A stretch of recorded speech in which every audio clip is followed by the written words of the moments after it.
ஆண்டவராகிய இயேசு கிறிஸ்துவின் நாமத்தினாலே மீண்டும் சயின்ஸ் அண்ட் சயின்ஸ் என்கிற அந்த நிகழ்ச்சிக்கு உங்களை அன்பாய் வரவேற்கிறோம். நீண்ட நெடுநாளுக்கு பிறகு உங்களை சந்திப்பதிலே எனக்கு ரொம்ப சந்தோஷம். ரூபன் வந்திருக்காங்க. அவங்கள பார்த்துக்கிறது ரொம்ப சந்தோஷம். வாங்க இன்னைக்கு நம்ம ரூபன்ட்ட சில முக்கியமான கேள்விகளை நம்ம கேட்க போறோம்.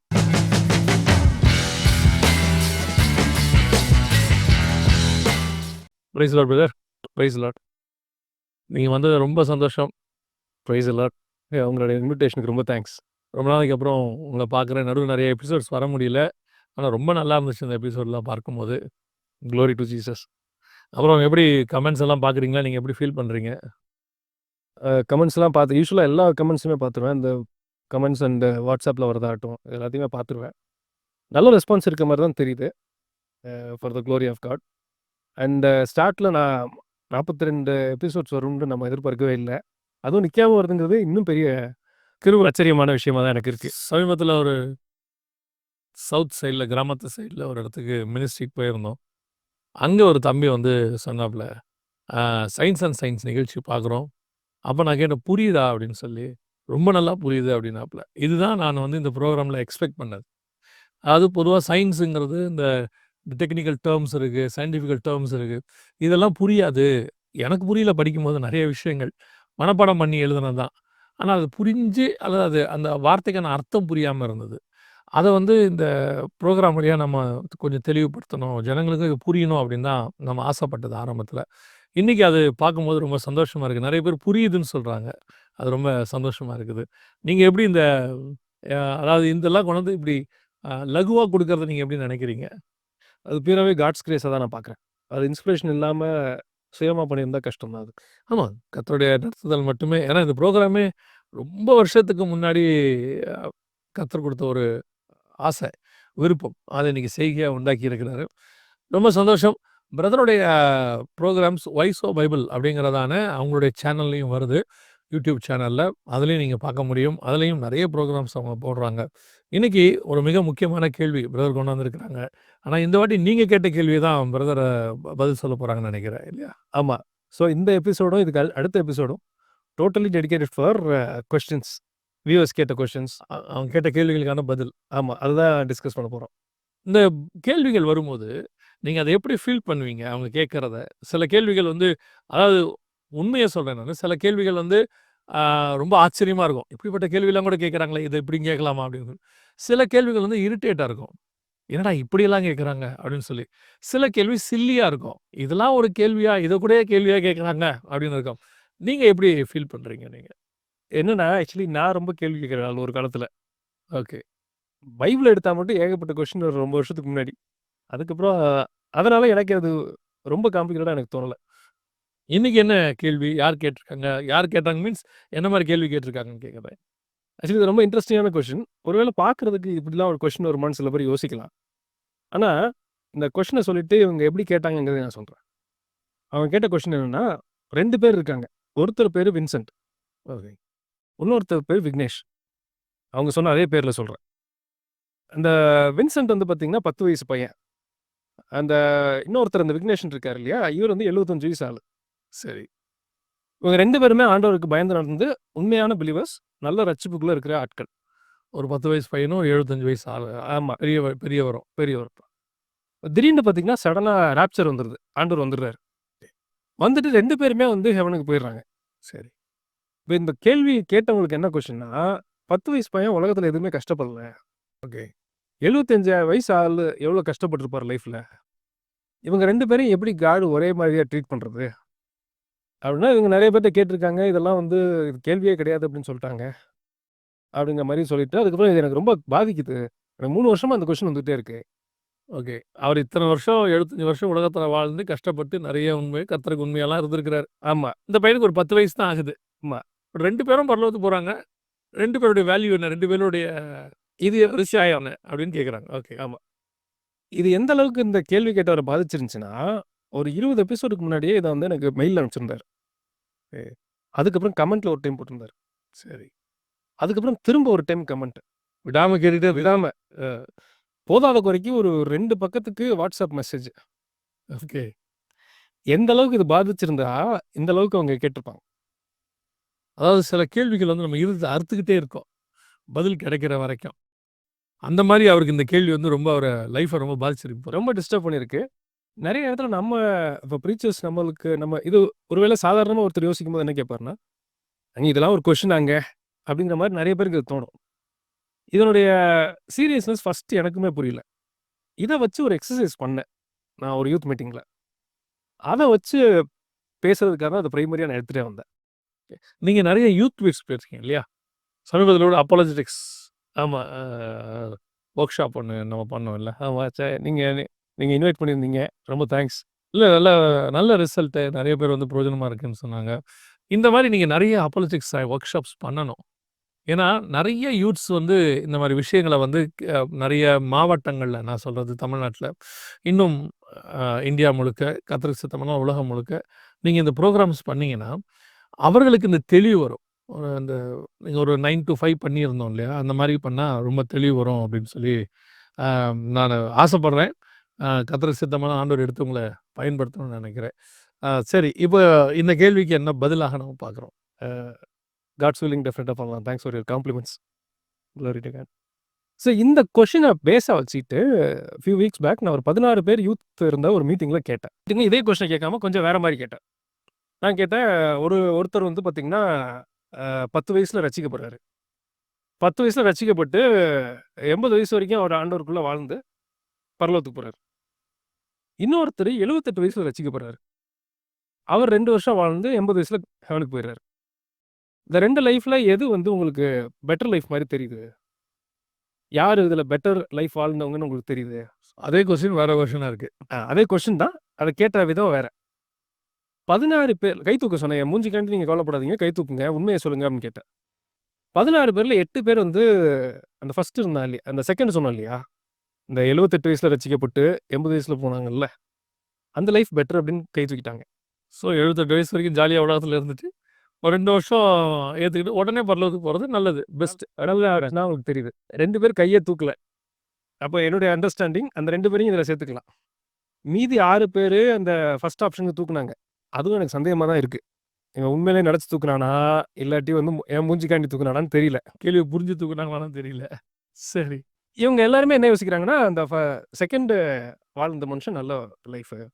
இப்ப இது வந்து ஃபண்டமெண்டலாவே இவங்க திங்கிங்ல இருக்க ப்ராப்ளமா எனக்கு தெரியுது.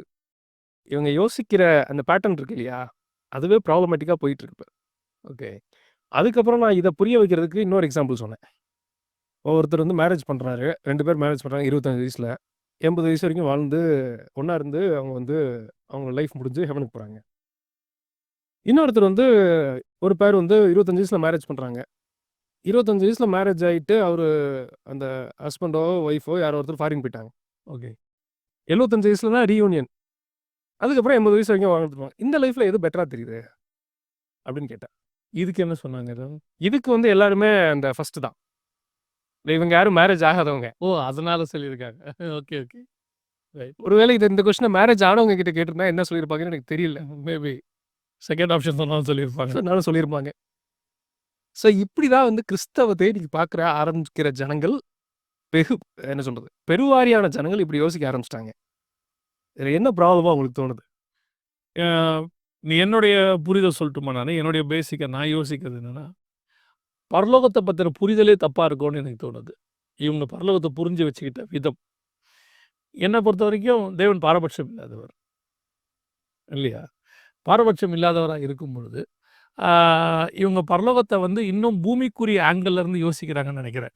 நான் இன்னும் கொஞ்சம் இத தெளிவா சொல்றேன். நீங்க சொன்னீங்கன்னா, நான் அதுக்கப்புறம் தெளிவா சொல்றேன் அத நான். நான் புரிஞ்சுக்கிட்டது, இப்படி யோசிக்கிறதுக்கு பார்த்தீங்கன்னா, கல்வி ஒரு முக்கியமான காரணம். ஓகே. என்ன பண்ணியிருக்காங்கன்னா, எல்லாத்துக்கும் கணக்கு போடுறது. எல்லாத்துக்கும் குவான்டிஃபை பண்றது. சில விஷயங்கள் லைஃப்ல குவான்டிஃபையே பண்ண முடியாது. ஒண்ணா சேர்ந்து இருக்காங்க ஒரு பேரு. ஒரு ஒரு பையன் வந்து அவங்க பேரண்ட்ஸோட இருக்கான். லவ்வுன்னு ஒண்ணு நம்ம காமிக்கிறோம். இல்லாட்டி அவன் நம்மளுக்கு திரும்ப காமிக்கிறான். இத நீங்க கணக்கு போட முடியாது. கிறிஸ்தவத்தையும் கணக்கு போட்டு பார்க்க ஆரம்பிச்சுட்டாங்க. இன்னைக்கு இருக்கிற ஜெனரேஷன். லாப நஷ்ட கணக்கு மாதிரி. ஏன்னா கார்ப்பரேட்ல ஒண்ணு சொல்லுவாங்க யூசுவலா. If you don't have data, what you are telling is your opinion அப்படிம்பாங்க. நம்பர வச்சு பேசுங்க. நம்பர் இல்லாம நீங்க பேசுனீங்கன்னா, நீங்க வந்து உங்களோட ஒப்பீனியன் தான் சொல்றீங்க. அது உண்மை கிடையாது அப்படின்னு சொல்லுவாங்க. எண்ட் ஆஃப் த டே பேப்பர்ல இருக்கணும் எல்லாமே. பேப்பர்ல இருக்கணும். ஆனா நெறைய விஷயங்கள் லைஃப்ல அப்படி போட முடியாது. அப்படி போட்டா கால்குலேஷனே தப்பா இருக்கும். எக்ஸாக்ட்லி. அப்படி போட்டு காடுடைய அன்பையும் நம்ம வந்து குவான்டிஃபை பண்ண மக்கள் ஆரம்பிச்சிட்டாங்கங்கிறது தான் இந்த கொஸ்டின் வந்து பார்த்து நான் அண்டர்ஸ்டாண்ட் பண்ண நிதர்சனம். நீங்க சொன்னதுல அப்படி கால்குலேட் பண்ண முடியாதுங்கிறதுல நம்பர் 1ல லவ் இருக்கு. எப்படி நீங்க கால்குலேட் பண்ணுவீங்க இத? அ ஒருவேளை இப்படி யோசிச்சு பாருங்களேன். அந்த கால்குலேஷன் அவர் போட்டிருந்தாருன்னா? வந்திருக்கவே மாட்டாரு. அதுக்கு லாஜிக்கே கிடையாது. ஏன் காட் நம்மள நேசிச்சாருங்கிறதுக்கு ஆன்ஸரே பைபிள்ல கிடையாது. இதுவரைக்கும் அதுக்கான பதிலே எங்கேயுமே இல்ல. இல்ல.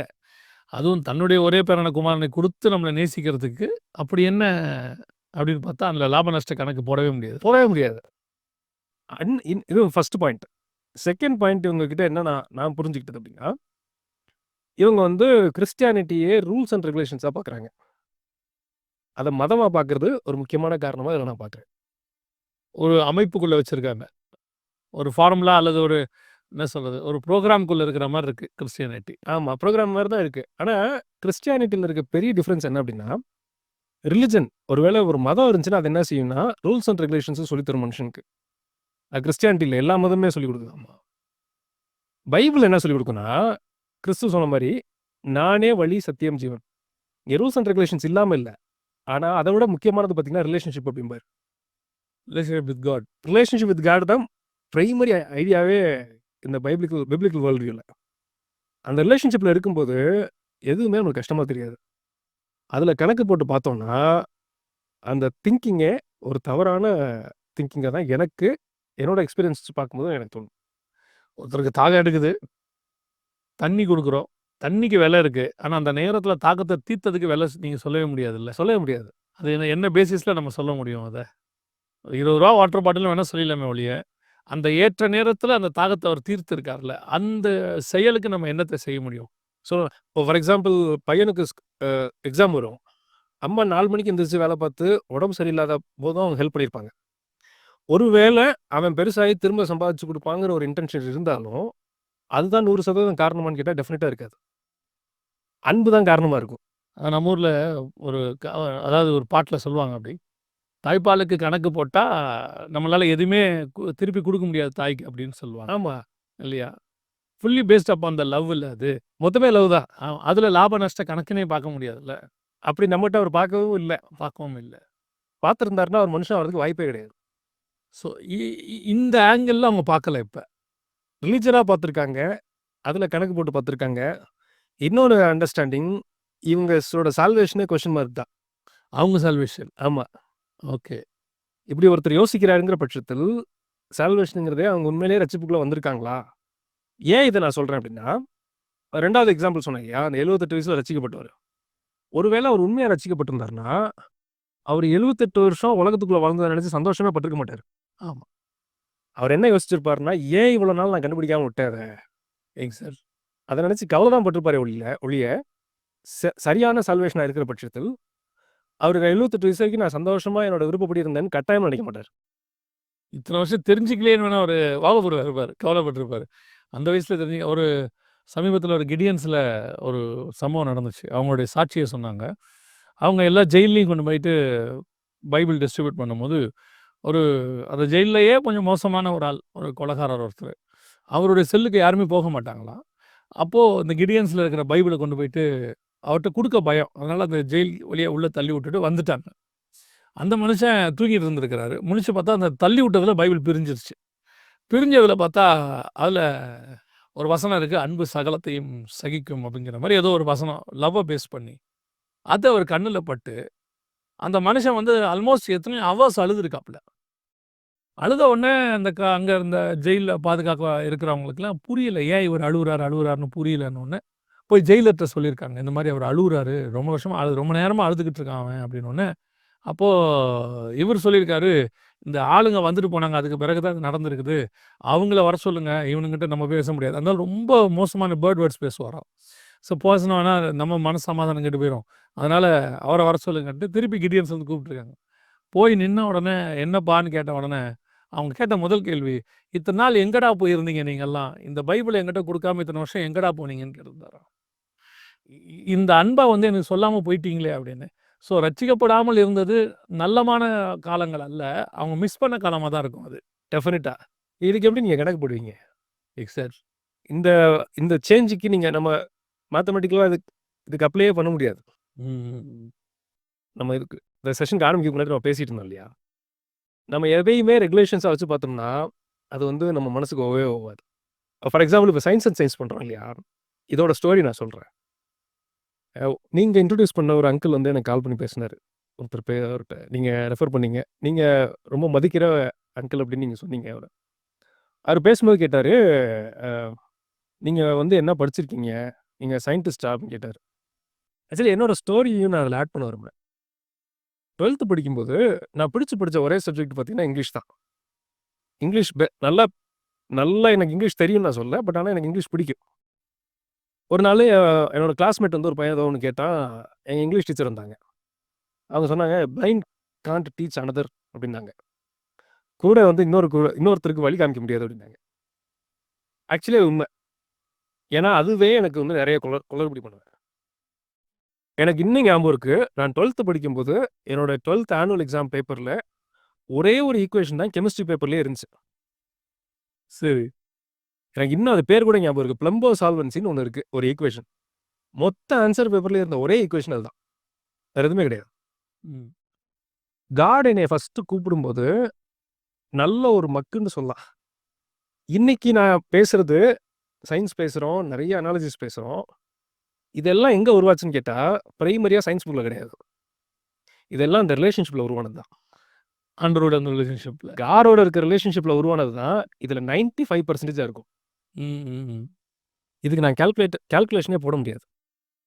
காட் ஏன் நம்மள நேசிச்சு இத குடுத்தாரு? ஏன் இப்படி பண்ணாருன்றதுக்கு நம்மகிட்ட எந்த ஒரு ஸ்டாட்டிஸ்டிக்ஸோ எதுவுமே கிடையாது. மேத்தமேட்டிக்ஸே இதுக்கு அப்ளை ஆகாது. ம். நான் ரொம்ப வேல்யூ பண்றது 2013ல அ அ ஹோலி ஸ்பிரிட்டோட ஒரு என்கவுண்டர் இருந்தது. அதுக்கப்புறம் நெறைய பிரச்சனைகள் வந்திருந்த பட்சத்தில் கூட, ஒரு நாள் கூட ரெக்ரெட் பண்ணது கிடையாது. ம். அந்த ரிலேஷன்ஷிப்க்கு.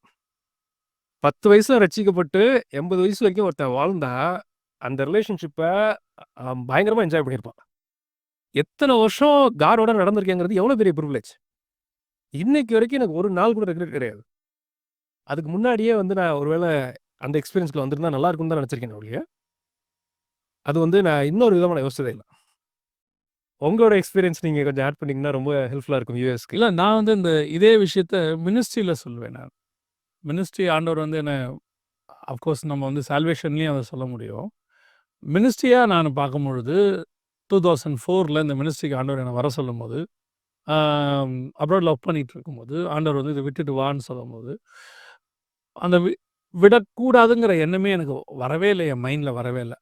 ஆனா நான் விடக்கூடாதுன்னு என்ன சுத்தி இருக்கிறவங்க எல்லாரும் சொல்றாங்க. "நீ ஒரு நல்ல ஜாப்ப விட்டுட்டு போற. ஒரு நல்ல ஆப்பர்ச்சுனிட்டி, ஒரு நல்ல பிளேஸ்மென்ட்டு, அ என்வைரன்மென்ட் எல்லாத்தையும் சொல்றாங்க. என்னென்னமோ சொல்றாங்க. ஆனால் எனக்கு ஆவியானவர் வந்து என்ன அப்படியே ஒரு ஷெல்குள்ள வச்சு கொண்டாடுறாரு. இவங்க யார்கிட்டயும் குடுக்காம கொண்டாடுறாரு. வந்த 1 இயர் வந்து எனக்கு ஒரு மினிஸ்ட்ரியுமே இல்ல. 11 மந்த்ஸ் எனக்கு மினிஸ்ட்ரியே கிடையாது. அதுக்கப்புறம் கிராஜுவலா தான் இன்கிரீஸ் ஆச்சு. ஒரு ஒரு மாசத்துக்கு ஒரு மினிஸ்ட்ரி வரும். ஆ ஆஃபரிங்ன்றது வந்து அஃப்கோர்ஸ் நம்ம எக்ஸ்பெக்ட் பண்ண மாரி அப்படிலாம் இருக்காது. ஆரம்பத்தில ஒரு எக்ஸ்பெக்டேஷன் இருந்துச்சு. அந்த மாரிலாம் இருக்காது. ஆனா இப்போ வந்து ஆல்மோஸ்ட் ஒரு 21 இயர்ஸ் முடிஞ்சு 22nd இயர் இது. நீங்க சொன்ன அதே சேம் வேர்ட் தான். இன்னை வரைக்கும் ஒரு நாள் கூட ஏன்டா அந்த மினிஸ்ட்ரிக்கு வந்துட்டோம்? ஏன் நம்ம இப்படி வந்தோம்? அங்க இருந்திருக்கலாமே! அப்படிங்கிற தாட்டு ஒரு செகண்ட் கூட எனக்கு வந்ததில்ல. Amazing. Not even 1 second. Even though 11 months நான் வந்துட்டு இருந்திருக்கேன். அப்போ வந்து எனக்கு தோணினது உண்டு. திருப்பி நம்ம வந்துட்டு வேலைக்கு போலாமா? இல்ல இந்த மினிஸ்ட்ரிய பார்ட் டைமா பண்ணலாமா? நெறைய விஷயங்கள் வந்துச்சு. ஆனால் ஒரு நாள் கூட கர்த்தர் என்ன அப்படி ஒரு தாட்குள்ள கொண்டு போகவே இல்ல. மாறா நான் இப்படி நெனச்சிருக்கேன். நல்ல வேளை வந்துட்டோம். நல்ல வேளை இப்படி ஒரு ஆப்பர்ச்சுனிட்டிய கர்த்தர் குடுத்தாரே! அப்படின்றத பார்க்கும்போது, அப்போ ஏன் காட் சூஸ் பண்றாரு? ஏன் காட் இந்த மினிஸ்ட்ரிய குடுக்குறாரு? இதெல்லாம் பார்த்தா, ஒரு பக்கம் நீங்க சொன்ன மாரி நீங்க மக்குன்னீங்க இல்லையா? அந்த கேட்டகரில தான். நான் உண்மையிலேயே +1, +2 படிக்கும்போதெல்லாம் எங்க டீச்சர் என்ன சொன்னது, நீ எல்லாம் ஏன் இந்த குரூப்லாம் எடுத்து உயிர வாங்குற என்னன்னு தான் கேட்டுருக்காங்க அவங்க. அப்படிதான் நான் இருந்தது. அப்புறம் காலேஜ் படிக்கும்போதும் அந்த மாரி ப்ராப்ளம்ஸ் இருந்துச்சு. ஒரு பீரியட்ல படிப்பு மேல இன்ட்ரெஸ்ட் போயிடுச்சு. நல்லா தான் படிச்சுட்டு இருந்தேன் 10த் வரைக்கும். அதுக்கு மேல இன்ட்ரெஸ்ட் போயிடுச்சு. ஆனால் இப்பவும் நான் சொல்லுவேன், இ கர்த்தருடைய பெரிய கிருப, இது எனக்கு சந்தோஷமா இருக்குது. நல்ல வேளை கர்த்தர் கொண்டாந்துட்டாரு. அப்படின்னு. ஸோ காட் வந்து ஏன் என்ன நம்புனாரு? ஏன் இந்த இது குடுத்தாரு? ஒரு இதில நானும் என் ஃப்ரெண்ட் அஸ்வின் இருக்கிறாரு நம்பிக்கை டிவி. அவர் பேசிட்டு இருக்கும்போது சொன்னாரு, காட் வந்து எல்லாரையும் நேசிக்கிறார். பட் எல்லாரையும் நம்புறாரா? அந்த ஒரு கொஸ்டின் வருதுல்ல. எல்லாரையும் நேசிக்கிறாரு காட். காட் கிட்ட வந்து அன்புல வந்து பாரபட்சமே இல்ல. பட் எல்லாரையும் நம்புறாரான்னு பார்த்தீங்கன்னா, காட் எல்லாரையும் நம்புறதில்ல. எல்லாரையும் பார்த்து என் வீட்டில் இவன் எங்கும் உண்மை உள்ளவன்னு சாட்சி கொடுக்கறதில்ல. ஸோ காடுக்கு ஒரு நம்பிக்கை வருதுல்ல.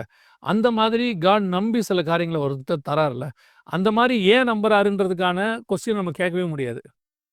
ஏன்னா நம்மகிட்ட அந்த எந்த குவாலிஃபிகேஷனும் இருக்காது. நம்ம பக்கத்திலே இத விட அதிக குவாலிஃபிகேஷன் ஒரு ஆள் இருப்பாரு. இல்ல நீங்க சொன்னது ரொம்ப ட்ரூ. ஏன்னா, இப்ப இந்த சயன்ஸ் அண்ட் பண்றோம்னு வச்சுக்கங்களேன். இத பண்றோமா, அ என்ன விட சயன்ஸ் படிச்சவங்க ஆயிரக்கணக்கான பேர் இருக்காங்க. என்ன விட பைபிள் நல்லா தெரிஞ்சவங்க ஆயிரக்கணக்கான பேர் இருக்காங்க. இது 2மே காரணம் அது கிடையாது. காரணம் என்னன்னா, அது ரிலேஷன்ஷிப் தான். ஆமா. நம்ம லைஃப்ல பண்ற எல்லா விஷயத்துக்குமே பார்த்தீங்கன்னா, நம்மளுக்கு ஹேப்பினஸ் இருக்கணும் அப்படிங்கிற ரீசன்க்காக தான் பண்ணுவோம். காட் ரிலேஷன்ஷிப்ல அது கொஞ்சமே இருக்காது. நான் இருக்கும்போது எனக்கு ஒருத்தரு சொல்லுவாங்க. எவ்வளோ சம்பளம் குடுத்தாலும் ஜாப் சாட்டிஸ்ஃபேக்ஷன்னு ஒண்ணு இருக்கு. நான் ஒரு என்ன ரொம்ப டார்ச்சர் பண்ற இடத்துல ரூ. 1,00,000 சம்பளம் வருதுன்னு நான் வேலை செய்றத விட, அத விட பாதி சம்பளம் வந்தாலும் பீஸ்ஃபுல்லா ஒர்க் பண்றதுன்னு ஒண்ணு இருக்குல்ல. ட்ரூ. அந்த என்வைரன்மென்ட்ன்னு சொல்லுவாங்க. எனக்கு இந்த மாரி ஒரு என்வைரன்மென்ட்ட இந்த பீஸ்ஃபுல்லா காடோட இருந்து செய்யற மாரி இந்த ஒரு சந்தோஷத்த, இதுக்கு முன்னாடி நான் ஒர்க் பண்ணியிருக்கேன். நான் 29 வயசுல தான் மினிஸ்ட்ரிக்கு வந்தேன்.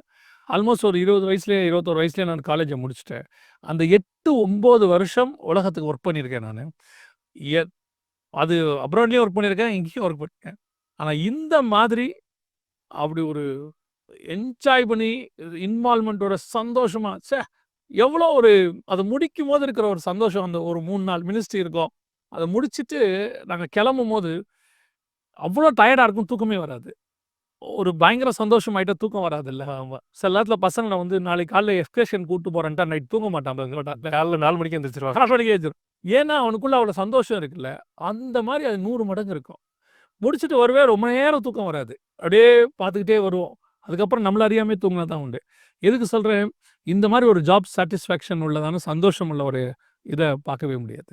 யோசிச்சு பாருங்க. 10 வயசுல ஒரு மனுஷன் ரசிக்கப்பட்டு 80 வருஷம் காரோட வாழ்ந்திருக்கான்னா எப்படி இருந்திருப்பான்? எவ்வளோ சந்தோஷம். எவ்வளோ சந்தோஷம் இருந்திருப்பான். இல்ல. ட்ரூ. பெரிய விஷயம். அந்த பிரசன்ஸ்லயே ஒருத்தன் இருந்து வாழ்றது it's a rare privilege.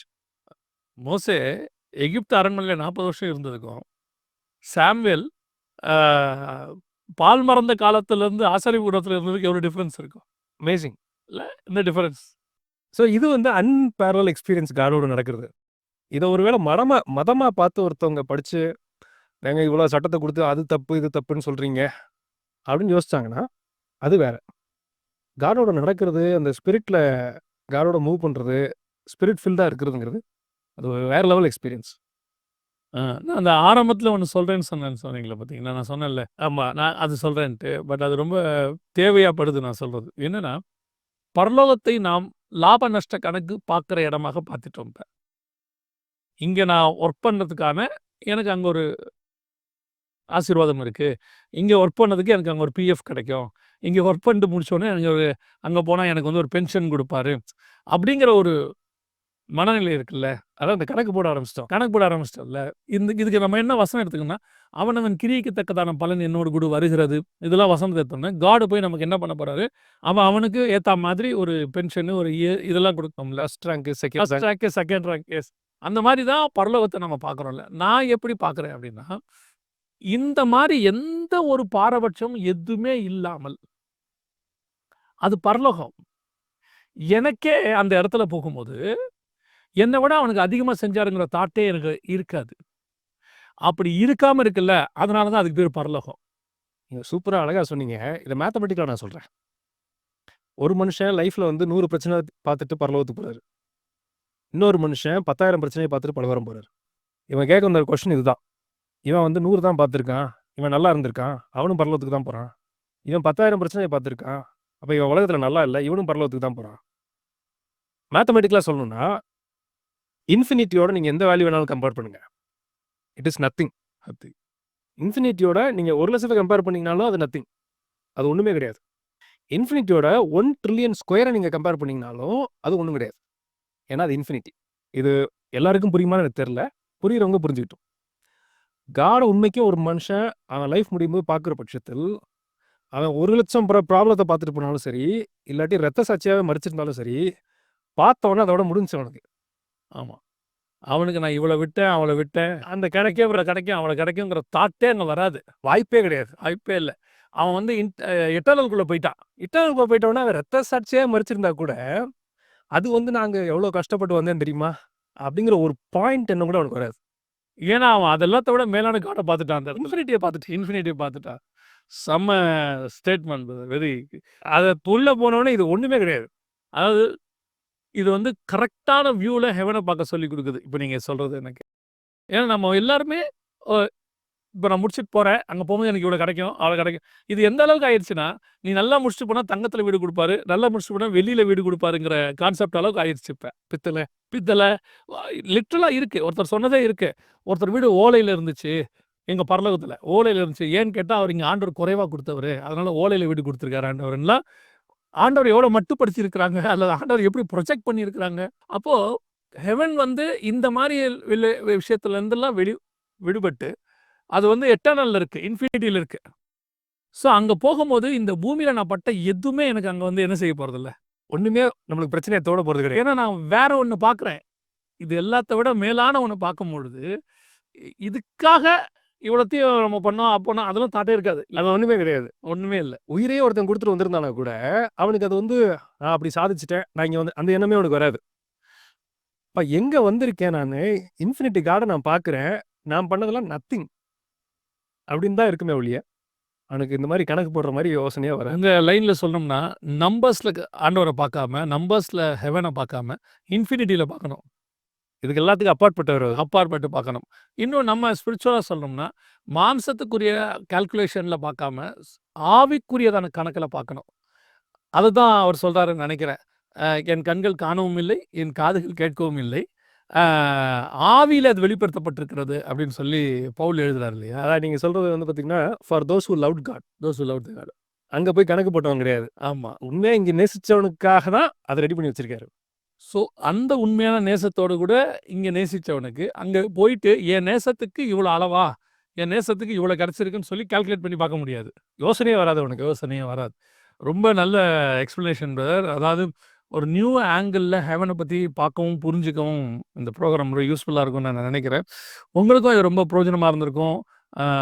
Brother சொன்ன அந்த ஆங்கிள்ல நீங்க ஹெவன பார்க்கவும், அத புரிஞ்சுக்கவும் நீங்க பார்த்தீங்கன்னா, இன்னும் நெறைய விஷயங்கள் நமக்கு கிடைக்கும். காட வேற ஆங்கிள்ல பார்க்க முடியும். ரொம்ப சந்தோஷம் பிரதர் இன்னைக்கு நீங்க வந்தது. தொடர்ந்து இதே சீரிஸ்ல நம்ம இன்னும் கொஞ்சம் காரியங்கள் பார்க்க போறோம் இல்லையா? ஆமா. அடுத்த எபிசோட நம்ம Q&A தான். இன்னொரு கேள்வி நேயர் கேட்ட கேள்வி இல்லையா? ஆமா. அந்த கேள்விக்கு தான் பார்க்க போறோம். ஸோ ஆங்ஷியஸ்லி நானும் வெயிட் பண்றேன் அதுக்காக. எங்களுக்காக ஜெபம் பண்ணிக்கொள்ளுங்க. பிரதர் ஊழியத்துக்காக ஜெபம் பண்ணிக்கொள்ளுங்க. திருப்பி சொல்றேன், பிரதருடையதான ப்ரோகிராம் வாய்ஸ் ஆஃப் பைபிள் அப்படிங்கிறதான அவருடைய சேனல்லையும் வருது. அதையும் பாருங்க. யூத் மீட்டிங்ஸ் போல ப்ரோகிராமுக்கு பிரதர் வந்து நிறைய யூஸ்ஃபுல்லாக காரியங்கள் செய்றாரு. நீங்க பிரதரையும் எடுத்து அந்த மாரி ப்ரோகிராம்ஸ்ல யூஸ் பண்ணலாம். உங்களுடைய சபையினுடைய யூத்ஸுக்கு ரொம்ப பிரயோஜனமாக இருக்கும். கர்த்தர் சித்தமானால் வருகை தாமதிக்குமா இன்னொரு சயின்ஸ் அண்ட் சயின்ஸ் நிகழ்ச்சியில் உங்களை சந்திக்கிறோம். God bless you. Thank you brother. Thank you.